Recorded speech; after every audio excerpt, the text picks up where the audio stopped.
This week's top stories.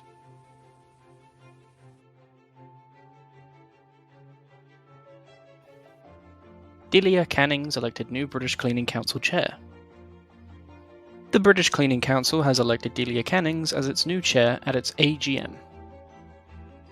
Delia has served as deputy chair of the British Cleaning Council for the past 2 years and will take over from Jim Melvin.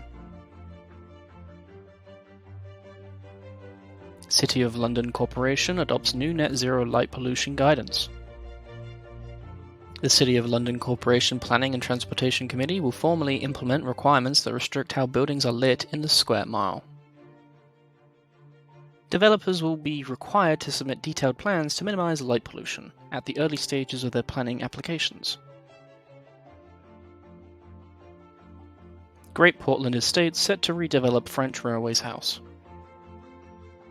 A 1960s building which was once the London headquarters for French National Rail Network SNCF is to be redeveloped into Grade A offices. French Railways House is an example of modernist architecture in central London. Because of this, some architects and designers took to social media to defend the value of the building. For all the latest facilities and workplace management news, read more at TWinFM.com.